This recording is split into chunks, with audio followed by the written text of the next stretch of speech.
It seems like the classic, the telltale sign of this trank stuff is the zombie kind of. I mean, yeah, when people are that nodded out, you know what I'm saying? They're incapacitated. It's just a perpetual state of unconsciousness. Yo. If you're gay, then you're gay. I'm sorry.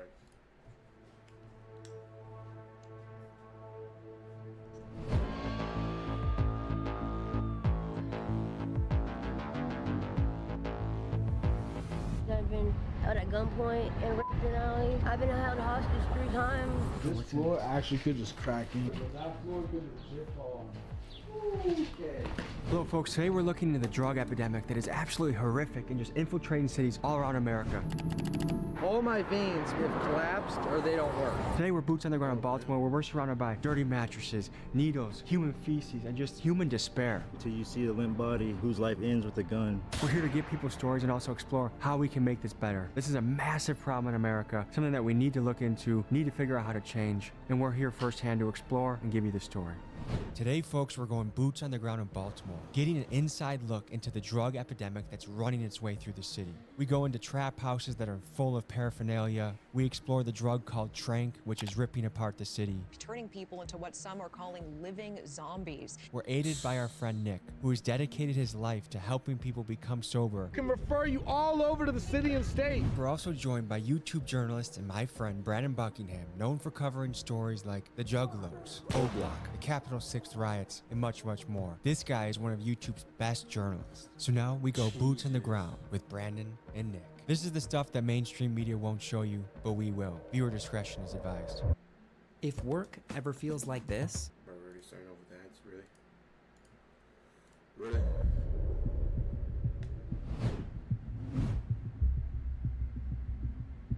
We're pulling into West Baltimore today, the second most dangerous city in America. And right now the city is in a state of emergency due to a drug epidemic. They're mixing fentanyl with xylazine, which is an animal tranquilizer. Putting it together, it's kind of the Kensington zombie effect. Their attorney general is petitioning to make it a state of emergency. There's dozens of news articles about it. It is really affecting the city. And today we're meeting up with a local contact that is dedicating his life to helping people in these situations. We'll see you on the streets. So we're investigating trank today. Have you heard of that? Of course, tranquilizer. That's been going on for years. It's nothing. Really? New. Just a different name. And is it really flooding into the city right now? The downtown Baltimore area might be more prevalent. It's more prevalent in East or West Baltimore? West.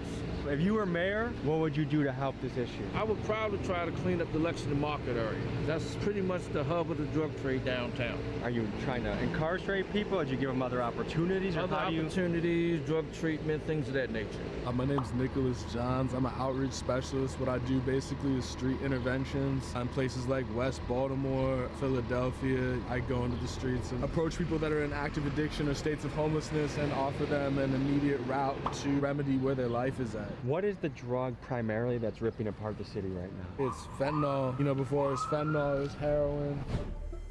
So do you ever get nervous before you go and do this stuff? But honestly, no. We're going into an impoverished area where gun violence is prevalent, you know, and there's a lot of drugs. I'm known in these areas, and also if anybody with us, like, y'all really don't need to worry about anything. How many people like you are out doing what you're doing? In Baltimore, it's me, just me. What makes what you do unique? I just get really strong numbers in regards to the amount of people that I actually place from the streets directly into treatment facilities on a given day. How do people get into these positions? People are born into this as an environment, in which case you got pretty much every angle of life stacked against you. You got generational poverty, institutionalized racism, cyclical devolution from drugs in your community. You've got the other way out, which is trying to procure money through the drugs in your community. Then you have the violence that goes alongside all of that.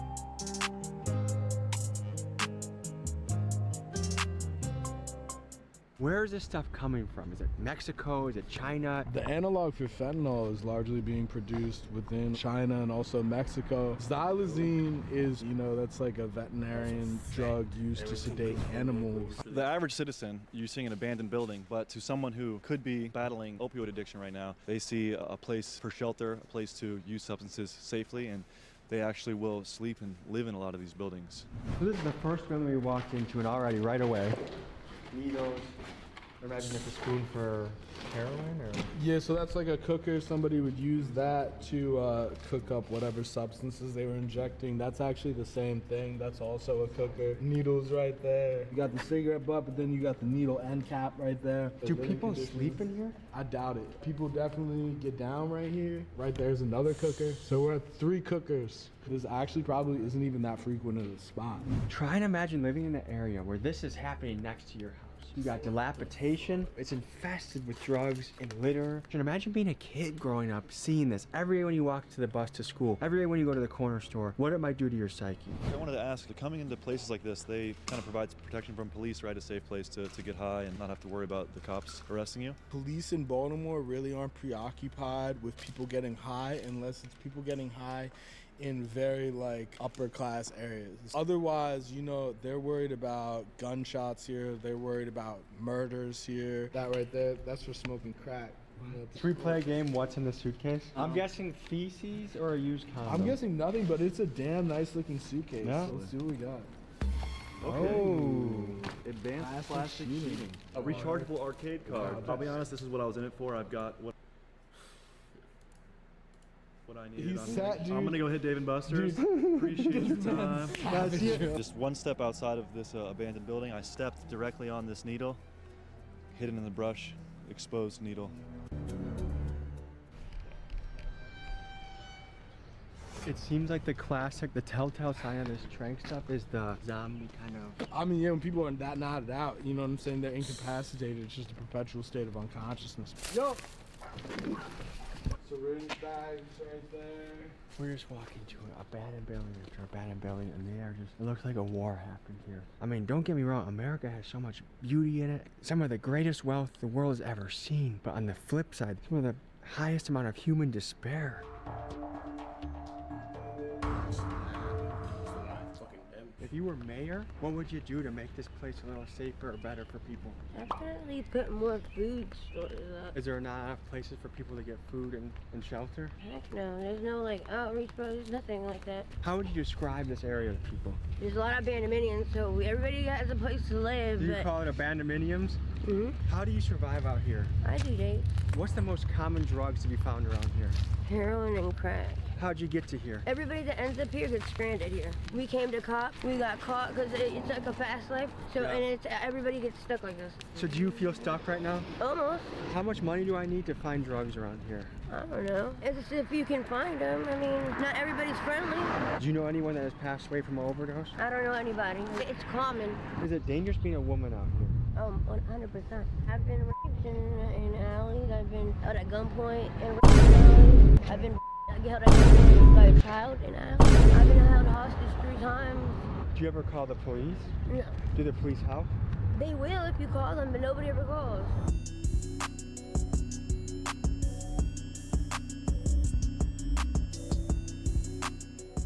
How did we get here? You know, the drug epidemic is one thing. That has started back in the 70s. It has progressed to what it is now. Now we have a lot of carjackings, crime, murders, and killings. In my early 20s, a lot of stuff that's going on now, I didn't have to deal with. It's now just me out here doing what I have to do to survive, and then you have a bunch of people with no opportunity. They're gonna do what they know how to do. What we are about to do is walk into the trap houses. There could be junkies, there could be needles, there could be who knows what around the corner. We're walking into these buildings and seeing what we find.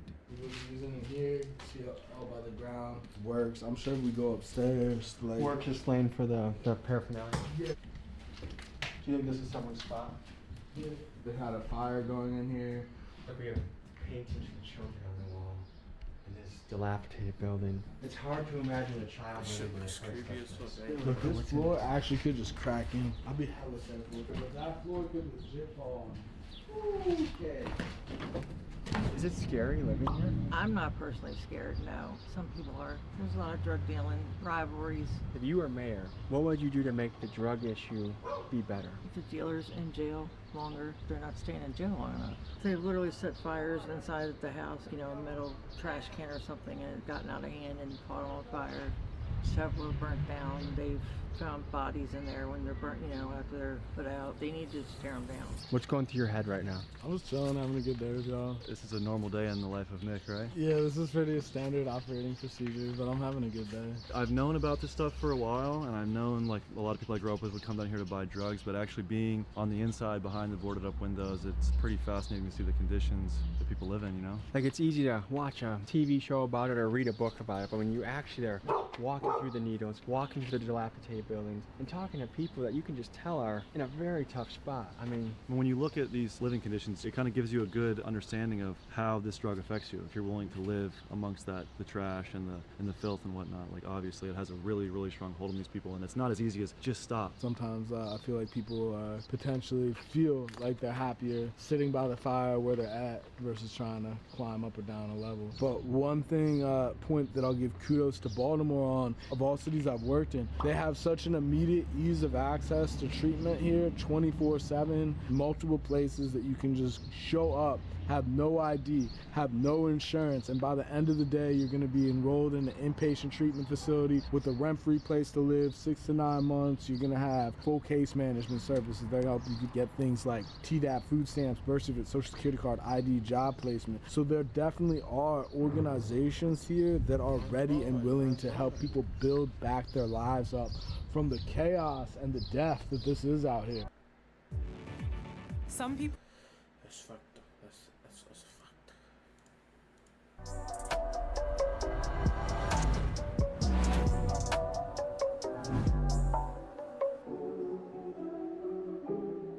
How bad is the opioid epidemic here in Baltimore? It's terrible. My daughter, her old man put me out. That turns me back onto the streets. Coping with life on the streets isn't easy. No, it's not. My life is too precious to be out here doing the opium and all that bullshit. It's too much. Look at all these abandoned houses. A whole block ain't nothing on the streets.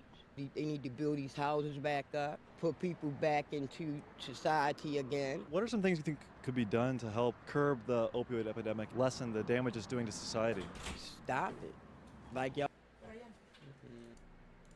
doing. Raising awareness? Yes. You know, like the police raiding all these spots now. That's a good thing too. Breaking up the people that are living in the abandoned buildings? Yeah. Is this something you see yourself dedicating your life to? Yeah, I mean, I already have, bro. Just really the next step is gonna be launching the nonprofit in regards to teaching other people the methodology of outreach that I employ on a daily basis. I really just wanna positively influence the macrocosm of mankind. Here's a GoFundMe in the description that's helping him grow his nonprofit, scale his nonprofit.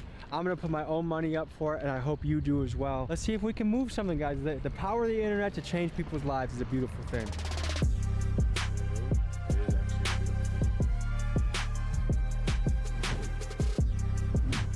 There's a huge drug issue. What is your commentary on that? The reason I came out here was because I'm an addict. I'm originally from Carroll County, so it was easier to obtain drugs at a cheaper price. I was in treatment. I was living out Frederick at a place called Solid Ground. I was actually 2 years clean. I relapsed, so I came out here with the expectation to continue using. How long ago was that you relapsed? This was exactly April last year. Damn, man. I shoot up, right? Yeah. The only place I can actually go is in my neck. All my veins basically have collapsed or they don't work. When I attempted to inject any kind of drug, what happens is it won't pull the blood. It'll be like a miss. You can see that right there. That's from a miss. Now, anybody that's using kids at home, don't do drugs. It's been the biggest mistake of my life. Does it feel like a hole that's almost impossible to get out of? Oh, definitely. They're trying to like mask some kind of pain that they're bearing. For me, it was losing my 2 children. I got 2 kids that got adopted. I lost them about 7 years ago. I signed off my parental rights so they'd have a good life. And I'm glad I did, because I ended up going to jail for 2 years. So had I not, I would have pretty much not been there for them regardless. I am homeless technically. I've been staying with a friend in Pigtown. My friend Chris gets 100% disability. We got a nice 3-story townhouse. So you have a nice place to sleep at, but by day you come here, you panhandle, and you get your fix. Pretty much. I see you have different things on your skin. Is that from using? These are scars right here, but like right here, that's from using drugs. How much money do you need a day to survive? I have a $12 a day habit. How many people in your family are also experiencing drug issues? Well, my father, he's active. Older of my 2 sisters. My youngest sister's never done drugs or alcohol. How old were you when you tried your first drug? I was 15 years old. Well, I did pot with a friend, and then my second drug was cocaine. How many times a day do you use? Twice. I use right when I wake up in the morning. Usually I'll save something from the night previous. When you use, you stop feeling the euphoria from it, but you'll still get the call, meaning like you'll still feel that warm sensation, and it's just a temporary cushion of comfortability. Even though it does go away, your problems are still there after the drugs are gone. It's kind of like a no-brainer though. I pay money to myself. It doesn't even fucking make sense. If anybody hears this and I can help you in any way, I can tell you I've had like 4 hospitalizations in the past year. One was 2 weeks, the other one was a 10-day stretch, and then a week. Drugs are not worth it. Let me ask you a question.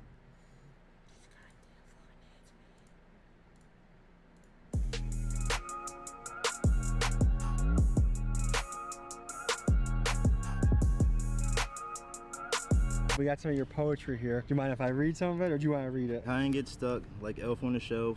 Now you're a fiend shooting dope and killing on yourself. Your brain starts to change and soon starts to corrode. Your age is still young while your body and soul feels old. There's too many of us struggling in these streets.